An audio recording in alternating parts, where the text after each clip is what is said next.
एक बड़ी खबर सामने आ रही है। छात्रों को लेकर सरकार में कुछ मुद्दों पर सहमति हुई है। सूत्रों के हवाले से एक बड़ी खबर है, यानी कि छात्र जो अब तक प्रोटेस्ट कर रहे थे रांची में और जो सरकार से बातचीत हुई है, उन कई मांगों पर सहमति बन चुकी है।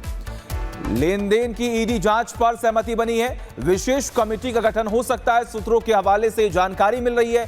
यानी कि कई ऐसी मांगे हैं जो छात्रों ने सरकार के सामने रखी, तो सरकार ने भी उन्हें तरजीह दी और यह आश्वासन दिया है कि जो कुछ भी मांगे रखी गई हैं छात्रों की तरफ से, उस पर काम किया जाएगा। एक और बड़ी खबर सामने आ रही है, रांची से ये खबर है। आंदोलन में पहुंचे हैं हजारों छात्र। कल विधानसभा मार्च के लिए पहुंचे हैं छात्र। झारखंड के कई जिलों में छात्रों का पहुंचना जारी है। आपको बता दें कि तमाम छात्रों ने यह पहले ही कहा था कि अगर सरकार हमारी मांगों को नहीं मानेगी तो हम 10 अगस्त को विधानसभा का घेराव करेंगे।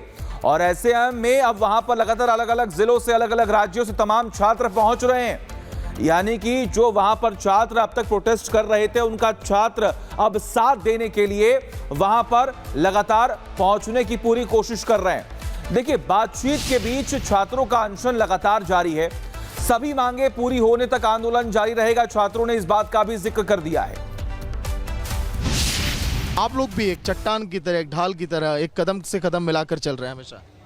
जी देखिए, दीदी जो कर रही है हमारे लिए वो बहुत बड़ी बात है। हम तो क्या बोले कि जो हमारे साथ अन्याय हो रहा है वो तो हम ही समझ सकते हैं कि क्या हो रहा है। और दीदी ने इतना बड़ा साहसिक कदम उठाया है और वो हमारे लिए भूख हड़ताल पे, तो ये हमारे लिए गर्व की बात है। और हम चाहते हैं कि सरकार जागे। उन्हें नज़र नहीं आ रहा है कि हम किस तकलीफ से गुजर रहे हैं। बहुत ही दुख होता है कि ऐसी सरकार कैसे आ जाती है जिसे ये भी नहीं पता कि हम उनके लोग हैं ना।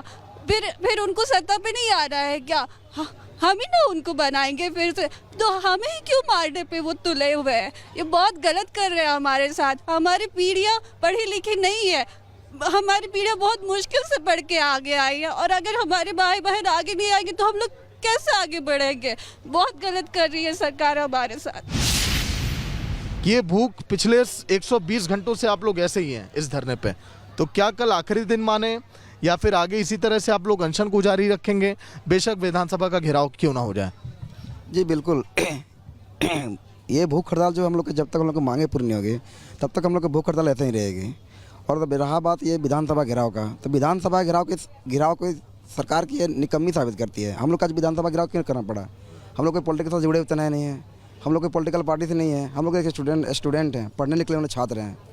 हम लोग के मजबूरन जाना है विधानसभा घेराव। सरकार को ये दिखाना है, सरकार को ये बताना है कि आपके छात्र आकर क्यों रोड पे आ जाएं। आज विधानसभा घेराव की नौबत क्यों आई? आपने कराया। और राहुल गांधी जी बोलते हैं जब दिल्ली पे जंतर मंतर पर जब प्रोटेस्ट हो रहे थे तो वहाँ राहुल गांधी ने संविधान बोला कि संविधान खतरे में है। तो आज संविधान कहाँ गया आपकी? अच्छा, एक चीज़ और आप लोग को पता चल गई होगी, कल राहुल गांधी प्रयागराज पहुँचे थे छात्रों के आंदोलन में शामिल होने के लिए, जहाँ उनके लिए पोस्टर तक लग गए कि झारखंड क्यों नहीं गए, प्रयागराज क्यों छात्रों के लिए आ गए। जी वही, वो दिल्ली जा सकते हैं, वो प्रयागराज जा सकते हैं, लेकिन झारखंड नहीं आ सकते क्योंकि वहाँ पे इनकी सरकार है। वो जान रहे हैं कि मैं आऊँगा तो मैं गिर जाऊँगा। दिल्ली पे गए, बोल रहे थे ये संविधान दिखा के बोलते थे कि मैं संविधान खतरे में है। तो आज कहाँ संविधान पे गए? आज तो यहाँ भी संविधान है। क्या झारखंड संविधान में नहीं चलता है क्या? संविधान के बच्चे नहीं हैं, यहाँ टेररिस्ट वगैरह हैं क्या? आप सिर्फ बोलते हैं दिल्ली के जंतर मंतर के छात्रों के बारे में मौजूद रहते हैं। यूपी प्रयागराज में बीजेपी की सरकार है, वहाँ पहुँच जाते हैं। जहाँ अगेंस्ट पार्टी का सरकार है वहाँ पहुँचते हैं।